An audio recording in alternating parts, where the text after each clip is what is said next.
기도의 사람 9번째 시간 왕의 기도에 동참하라 제목으로 함께 하나님 말씀 나누겠습니다. 여러분, 우리가 교회에서 기도할 때 기도 중에 여러 가지 기도가 있는데 중보 기도와 합심 기도가 있죠. 비슷하지만 조금 차이가 있습니다. 어떤 차이가 있나요? 중보 기도는 다른 사람을 위해 기도하는 것이고, 합심 기도는 다른 사람과 함께 기도하는 것입니다. 왜 우리가 중보 기도와 합심 기도가 필요할까요? 따지고 보면 기도는 정말 1대1적인 관계에서 나누는 대화 아닙니까? 하나님과 나하고 두 사람 사이에 나누는 게 기도인데 왜 중보 기도와 합심 기도가 필요할까? 왜냐하면 우리 주변에는 무엇을 기도해야 될지 모르는 사람들과 더 이상 혼자 기도할 힘이 없는 사람들이 언제나 있기 때문입니다. 그래서 하나님은 우리가 이런 사람들을 만날 때 이 사람들을 위해서 기도하기를 원하시고 또 기도하라고 명령하신다는 사실입니다. 디모데전서 2장 1절에서 2절을 보면, 그러므로 내가 첫째로 권하노니 모든 사람을 위하여 간구와 기도와 도고와 감사를 하되 임금들과 높은 지위에 있는 모든 사람을 위하여 하라. 이는 우리가 모든 경건과 단정함으로 고요하고 평안한 생활을 하려 함이라. 여기 보니까 첫째로 권하노니 이렇게 말씀하세요. 첫째로 권하노니라는 말은 성도의 삶에 우선순위에 두어야 될 것이 있다라는 거죠. 그게 뭐냐면 모든 사람을 위하여 기도하라라는 겁니다. 이제 그 뒤에 이제 임금과 위정자들을 위한 이야기가 나오지만 어쨌든 먼저 말씀하시는 거는 모든 사람을 위하여. 그런 여기 보니까 간구와 기도와 도고와 감사가 나오는데 여기 이 도고라는 단어가 바로 중보 기도를 뜻하는 단어입니다. 그러니까 우리가 해야 될 신앙생활의 많은 의무 중에 뭐가 있어야 돼요? 첫째로 중보 기도가 있어야 된다는 사실입니다. 다른 사람을 위해서 우리는 반드시 기도해야 된다는 거죠. 이 중보 기도의 능력에 대해서 한번 살펴보고자 하는데요. 먼저 이 중보 기도는 예수님의 기도입니다. 여러분, 예수님은 중보자의 삶을 사셨죠. 예수님이 이 땅에 사실 때도 그러셨고 또 이 땅을 떠나셔서도 그렇습니다. 예수님이 이 땅에 계실 때 항상 자신의 제자들을 위해서 중보하셨습니다. 누가복음 22장 31절 32절을 우리 같이 한번 읽어볼까요? 시작. 시몬아 시몬아 보라, 사탄이 너희를 밀가부르듯 하려고 요구하였으나 그러나 내가 너를 위하여 내 믿음이 떨어지지 않기를 기도하였노니 너는 돌이킨 후에 내 형제를 굳게 하라.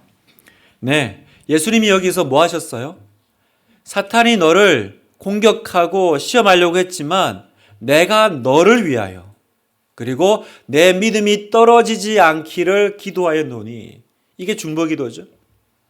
너를 위하여 내 믿음이 떨어지지 않기를, 약해지지 않기를 기도하는 것.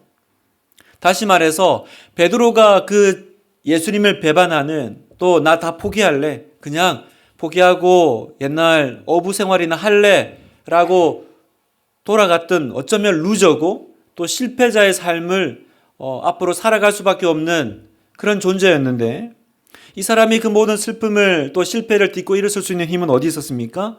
오늘 말씀을 보니까 예수님의 중보기도 사역 때문이었구나. 내가 너를 위하여 기도하였노니.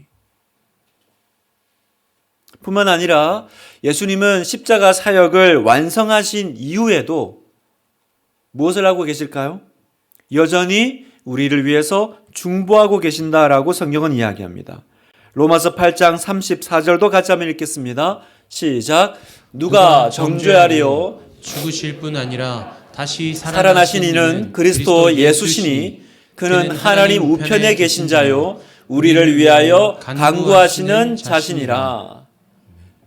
다시 살아나신 예수 그리스도는 어디 계십니까? 하나님 우편에 계셔요. 거기서 뭐 하십니까? 우리를 위하여 간구하신다라는 거죠. 그 예수님은 이 땅에 계실 때든 또 승천하셔서 하늘에 계시면서 뭐 하세요? 그분의 여러 가지 사역 중에 최우선은 우리를 위한 중보 사역이라는 겁니다. 우리를 위하여 간구하시는 이시니라. 우리를 위하여 중보하신다. 그러니까 여러분, 오늘 이 땅을 살아가는 모든 성도들은 사실은 누구 기도받고 있는 사람들입니까? 예수님 기도받고 있는 거예요.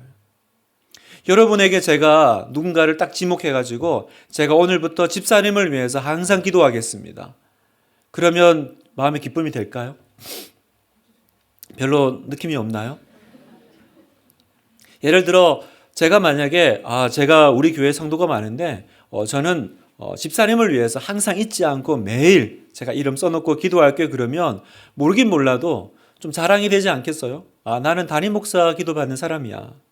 그런데 오늘 성경에 보니까 사실은 그것보다 그런 약속이 누군가에게 와도 참 감사할 텐데 오늘 말씀 보면 우리는 예수님 기도 받는 사람이다. 이게 얼마나 우리에게 큰 약속이 되며 또 힘이 되겠어요? 한때 한국 영화에 그 김혜수 씨가 썼던 그 유행어가 있죠. 나 이대 나온 여자야. 그 학교 나온 것도 자랑스럽지만 교회 다니는 우리가 자랑해야 될 건 뭐예요? 나 예수님 기도받는 사람이야. 나 예수님 기도받는 사람이라고.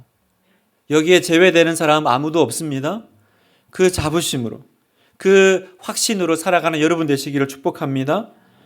그 예수님께서, 그 우리를 위한 중보 사역하신 예수님께서 뭐 하세요? 우리를 그 중보 기도 사역으로 초대하시는 거예요. 너희도 모든 사람을 위하여 첩제로 고나노니 기도하라. 그러니까 이건 그냥 단지 중보 기도해라 이것이 아니라 예수님의 사역에 우리를 동참시키시는 거죠. 예수님의 그 제사장 직무에 동참하는 기회가 됩니다. 그러니 여러분, 얼마나 영광스러운 사역입니까? 하나님은 오늘도 중보 기도자의 그 기도와 그 기도 생활을 통해서 세상을 바꾸기를 기뻐하신다는 사실을 우리에게 말씀하고 계십니다. 그래서 성경에는 이런 하나님의 마음을 이어서 중보 기도하는 사람들의 이야기가 많이 나옵니다. 성경에는 한 시대와 한 민족을 구원하기 위해서 기도하는 한 사람을 찾으시는 그 하나님의 개념이 자주 등장해요. 그 대표적인 말씀이 에스겔 22장 29절 말씀이죠. 제가 한번 읽겠습니다. 이 땅 백성은 포악하고 강탈을 일삼고 가난하고 궁핍한 자를 압제하고 나그네를 부당하게 학대하였으므로 이 땅을 위하여 성을 쌓으며 성 무너진 데를 막아서서 나로 하여금 멸하지 못하게 할 사람을 내가 그 가운데서 찾다가 찾지 못하였으므로. 하나님이 어떤 사람을 찾고 계십니까? 이 땅을 위하여 성 무너진 데를 막아서서 뭐 할 사람이요? 하나님으로 하여금 심판하지 못하게 막아낼 사람, 그 한 사람을 하나님은 찾고 계신다. 지금 말씀하시죠? 누군가 기도할 사람이 필요한데 하나님은 그런 사람을 찾고 찾았지만 찾지 못하셨고요. 그래서 그 땅을 멸할 수밖에 없었다라고 말씀하십니다.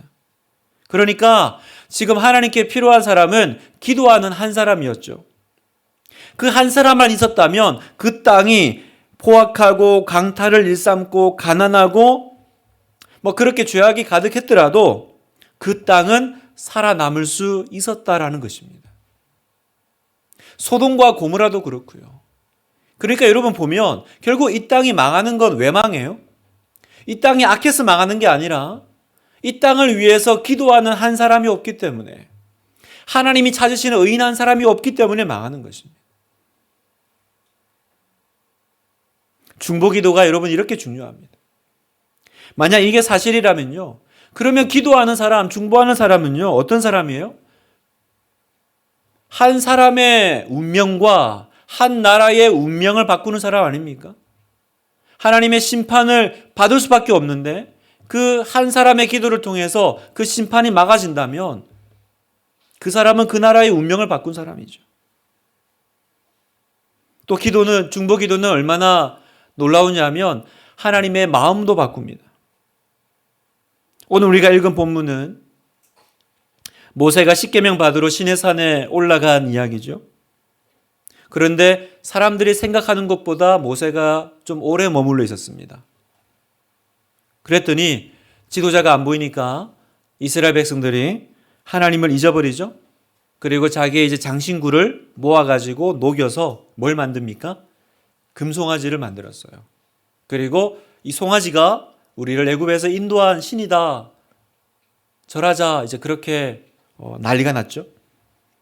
그때 산 위에서 아직 모세는 내려오지 않았는데 하나님께서 모세에게 말씀하십니다. 7절 여호와께서 모세에게 이르시되 너는 내려가라. 네가 애굽 땅에서 인도하여 낸 내 백성이 부패하였도다. 부패하였도다. 이게 팩트죠. 그죠? 지금 이스라엘 백성들이 어떤 상태입니까? 정말 돌이킬 수 없는 상태가 된 거죠. 부패한 거니까. 하나님의 심판을 피하기가 어려운 상태가 되었다라고 말씀하세요. 그래서 하나님은 몹시 일로 화가 나셨습니다. 9절 10절 보니까 여호와께서도 모세에게 이르시되 내가 이 백성을 보니 목이 뻣뻣한 백성이로다. 그런즉 내가 하는 대로 두라. 어떻게 하시겠다 말씀하세요? 내가 그들에게 진노하여 그들을 진멸하고 너를 큰 나라가 되게 하리라.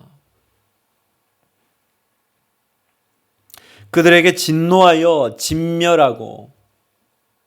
여러분 여기 말씀 가운데 어떤 타입의 여지가 보입니까? 하나님께서 한번 그렇게 해보려고 그런 걸 물어보시나요? 사실 이 말씀만 보면 하나님이 이미 결정하셨죠. 결정했습니다. 마음에 굳은 결정을 하셨고 지금 모세에게 통보하신 거예요. 느낌만 보면. 그러면 여러분 하나님이 결정하신 일에 누가 토달겠어요? 하나님이 이미 그렇게 하겠다고 한 일을 누가 돌이킬 수 있겠습니까? 오직 한 사람만 가능한 거예요. 그 한 사람이 누굽니까? 바로 중보기도자라는 겁니다. 자, 11절 보면 같이 읽겠습니다. 시작. 모세가 그의 하나님 여호와께 구하여 이르되 여호와여 어찌하여 그 큰 권능과 강한 손으로 애굽 땅에서 인도하여 내신 주의 백성에게 진노하시나이까. 모세가 그의 하나님 여호와께 구하여, 이건 뭐예요? 기도했다라는 거죠.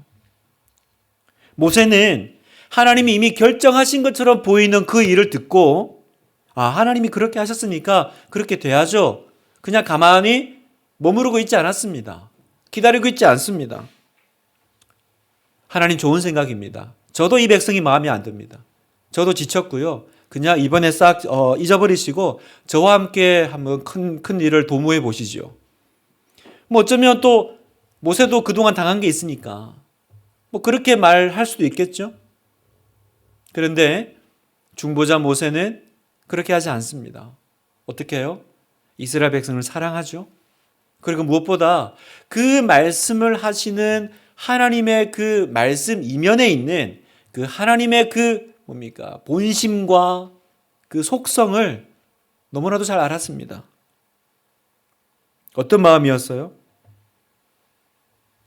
그 백성을 심판해야 되지만 그러나 그것 때문에 가슴 아파하는 그 아버지 하나님의 마음을 모세는 헤아렸고 봤던 거죠.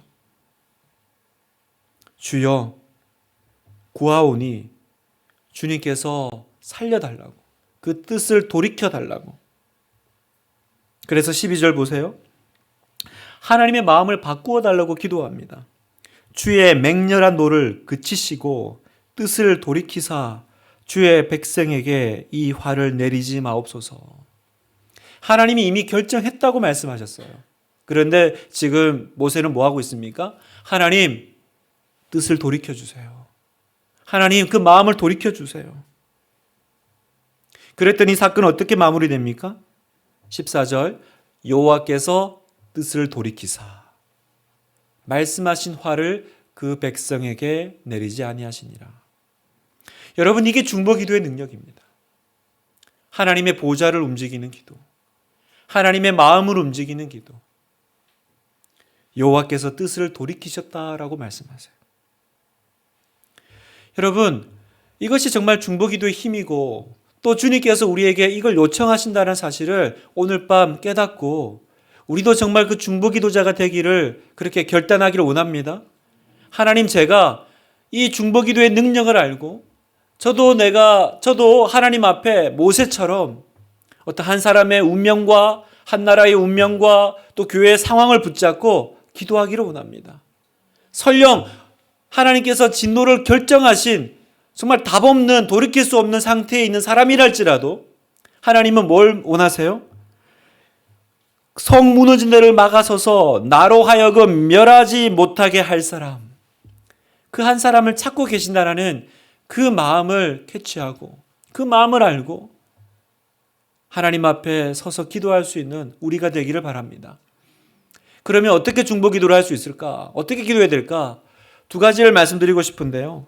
첫 번째, 기도의 부담을 놓치지 말라라는 겁니다. 기도의 부담을 놓치지 말라. 무슨 말이냐면, 여러분, 세상은 여러분의 기도를 필요로 합니다. 하나님은 우리가 세상을 위해서, 모든 사람을 위해서 기도하기를 원하십니다. 그러면 어떻게 할까요? 첫 번째는 직접 우리가 그 기도 제목을 듣게 하시겠죠?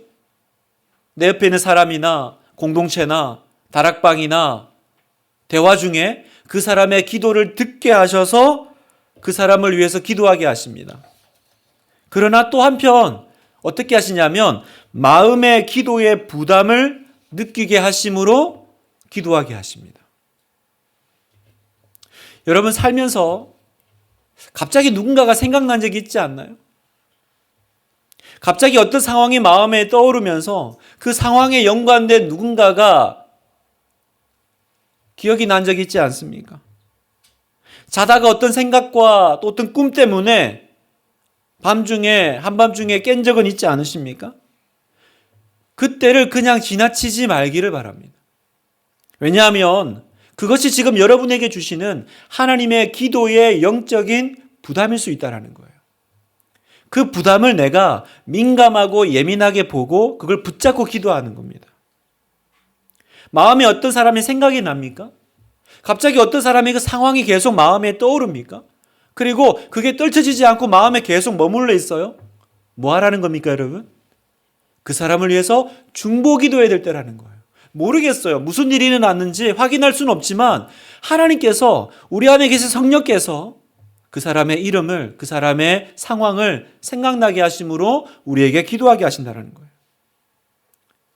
저는 언제나 그렇게 받으려고 애를 씁니다. 목사가 되고 나서 하나님이 주시는 기도의 사인을 놓치지 않으려고 되게 애를 쓰는데요. 그럴 때가 있어요. 갑자기 이렇게 그냥 있는데 어떤 성도가 생각이 납니다. 설교를 막 작성하고 있는데 누군가가 떠오릅니다. 그러면 멈추고 그냥 그분을 위해서 기도를 합니다. 왜냐하면 하나님께서 목사인 저에게 그 성도를 위해서 목양의 기도를, 위급한 상황의 기도를 뭔지 모르지만 하라고 하신다라고 저는 그렇게 사인으로 받기 때문입니다.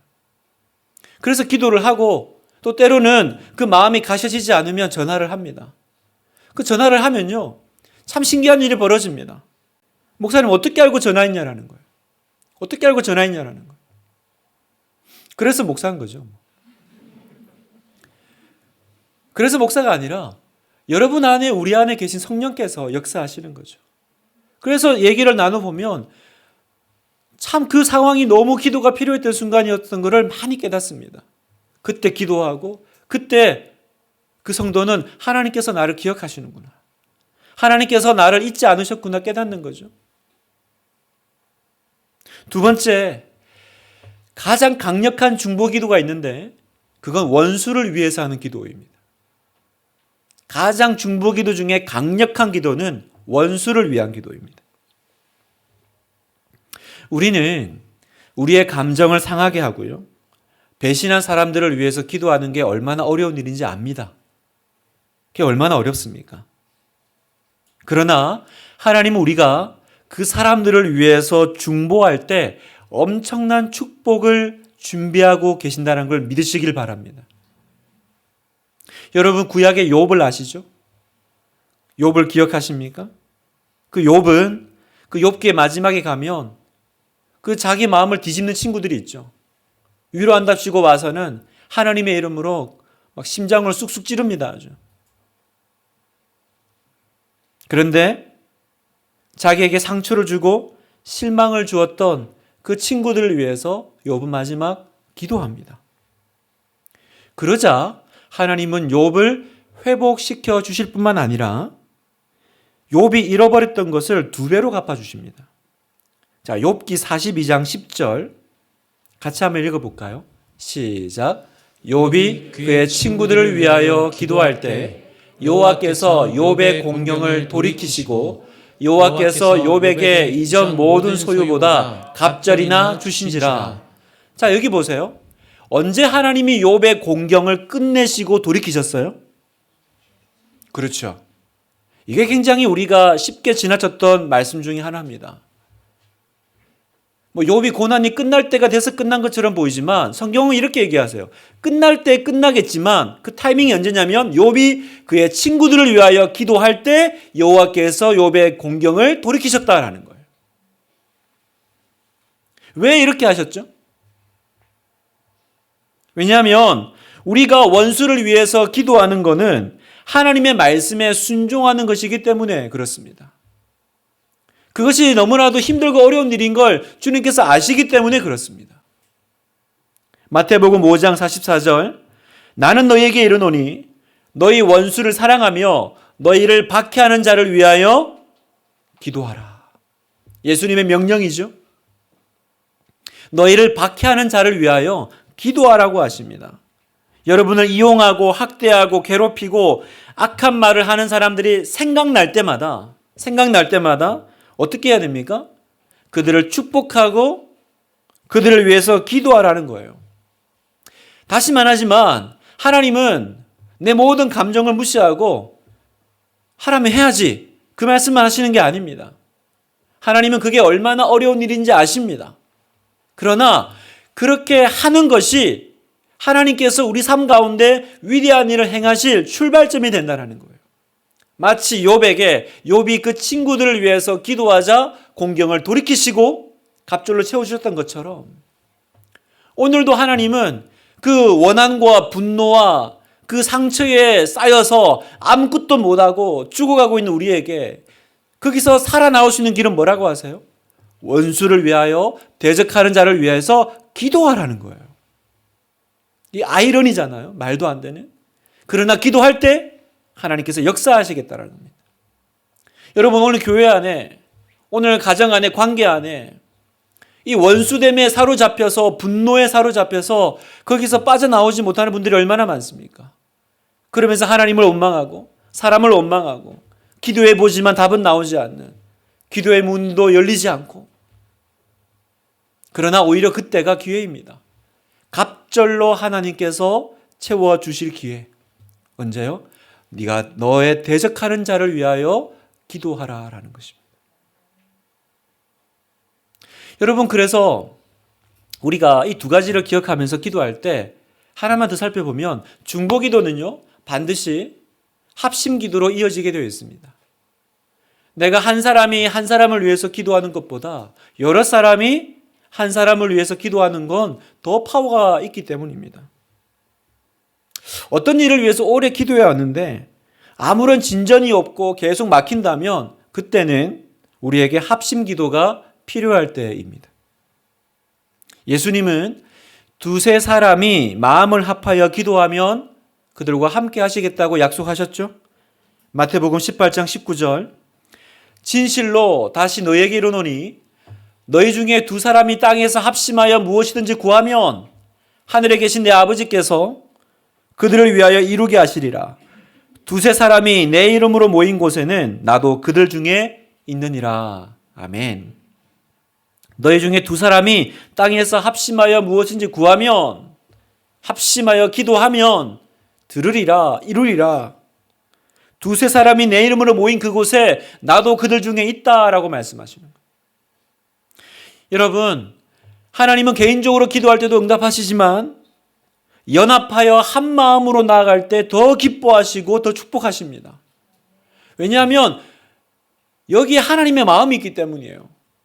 시편 133편 1절을 보면 보라 형제가 연합하여 동거함이 어찌 그리 선하고 아름다운고. 이게 하나님의 마음이죠.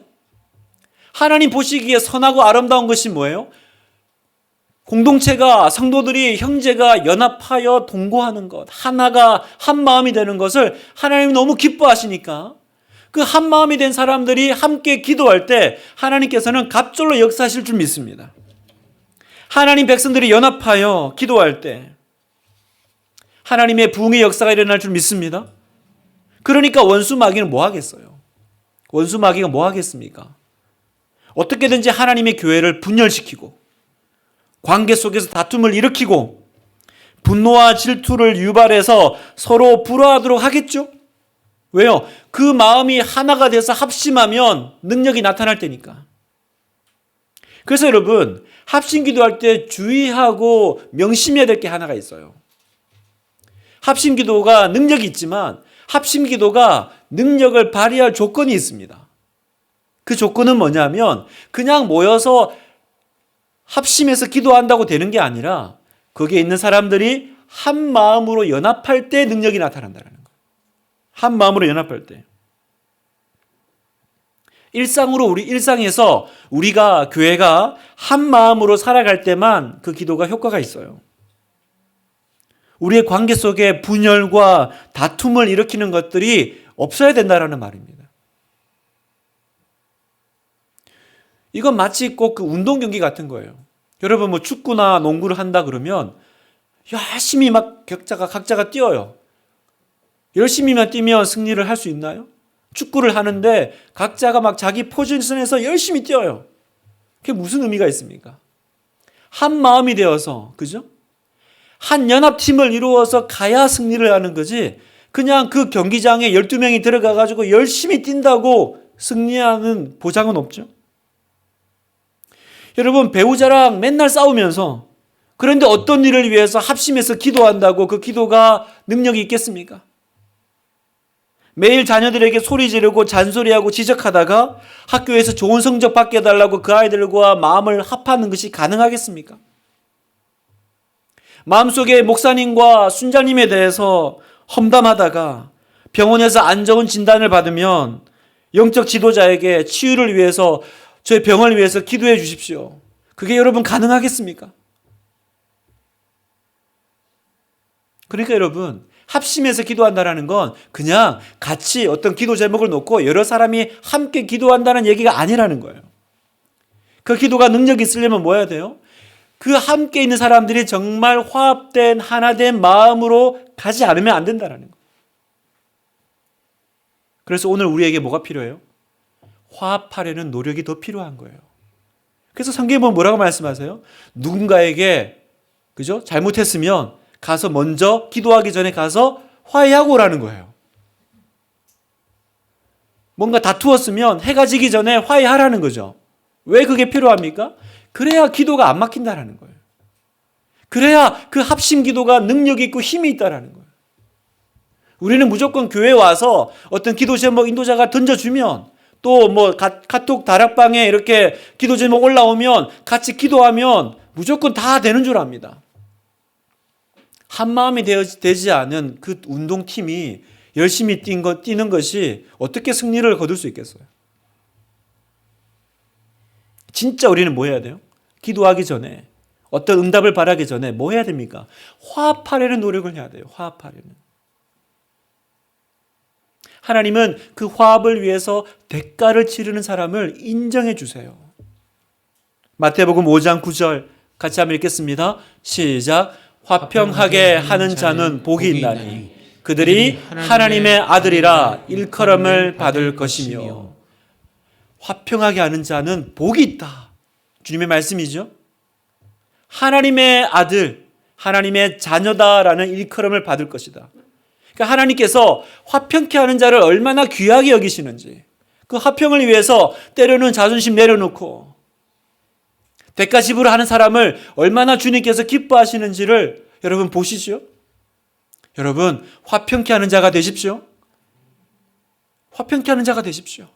관계 속에서, 교회 속에서 때로는 내가 마음이 상하고 때로는 내가 어렵더라도 내 자존심 내려놓고 화평케 하는 자는 복이 있나니 이 복을 먼저 믿으십시오. 말씀을 마무리하면서요. 지금 지진으로 엄청난 고난을 겪고 있는 터키에 그 지진 나기 전에 그 터키 박물관에 가면 그 고대 박물관에 가면 재밌는 게 하나 있대요. 어떤 목사님이 그 성지순례를 가서 터키 박물관에 가서 하나 재밌는 걸 봤는데 뭘 봤냐면 중동 지역의 옛날 왕들이 앉는 의자를 하나 봤대요. 근데 우리가 일반적으로 그 왕의 의자라고 하면 왕의자는 항상 1인용이죠. 왕은 한 명이니까 당연히 화려한 1인용 왕의자를 생각하고 가는데 가서 보니까 왕의자가 옆으로 긴 벤치 같은 의자들하는 거예요. 그래서 어떻게 왕의자가 이렇게 옆으로 기냐 그랬더니 그 당시 중동에서는요 왕이 신하들에게 줄 수 있는 특권 하나가 있는데 신하가 대단한 업적을 세우면 이렇게 얘기한대요. 자네 이리로 올라오게 그리고 내 옆에 앉게 이렇게 특권을 준다라는 거죠. 잠시지만 왕과 같은 자리에 앉도록 특권을 내린다라는 거예요. 그래서 옆으로 이렇게 긴 의자가 왕의 의자로 만들어져 있다는 겁니다. 그러니까 그 의자에 초대받은 사람은 그때만큼은 잠시지만 그 신하도 왕이죠. 그래서 왕이 어깨동무도 하고 막 그런다는 거예요. 근데 놀랍게도 여러분 성경에도 같은 말씀이 나와요. 계시록 3장 21절에 보면 이기는 그에게는 내가 내 보좌에 함께 앉게 하여 주기를 내가 이기고 아버지 보좌에 함께 앉은 것과 같이 하리라. 너무 놀랍죠 여러분? 내가 내 보좌에 함께 앉게 하여 주겠다라는 거예요. 그전에는 그런 얘기인가 보다 했는데 방금 이 얘기를 들어보니까 이게 어떤 건지 아시겠죠? 이리로 올라와 나와 함께 왕노릇하자고 주님께서 초대하시는 거예요. 누구에게요? 이 땅에서 믿음으로 살아내고 예수의 복음으로 승전가를 주님 앞에 가져온 그 백성에게 하나님께서 그 보좌를 초대하시는 거죠. 그러나 여러분 단지 그건 그때만 일어나는 것이 아니라 오늘 우리가 이 땅에서 주와 함께 중보기도 사역에 동참할 때 우리는 그 보좌에 앉아 왕노릇하며 세상을 다스리는 자로 주님께서 세우신다는 사실입니다. 성도 여러분, 왕의 기도에 동참하십시오. 왕의 기도에 동참하십시오. 왕의 기도는 어떤 기도입니까? 예수님의 기도입니다. 이 세상을 위해서 중보하시는 그 예수님의 기도에 동참할 때 그 기도는 힘이 있습니다. 그 기도는 돌파력이 있습니다. 그리고 그 중보 기도하는 사람들이 모여서 합심해서 연합해서 어떤 간 기도 제목을 붙잡고 기도할 때 그건 뚫어내는 힘이 있을 거예요. 혼자 기도할 때는 느끼지 못했던 그 하늘의 능력이 임하고 오랫동안 기도해도 열매 없던 그 삶에 돌파구가 열리는 기도. 바로 왕의 기도요, 중보 기도요, 합심 기도인 줄 믿습니다. 오늘 여러분이 주변에 이 왕의 기도를 선물하십시오. 그들의 삶 가운데 영원한 변화를 일으키십시오. 여러분이 기도하면 우리가 함께 합심하여 기도하면 주께서 역사하실 줄 믿습니다.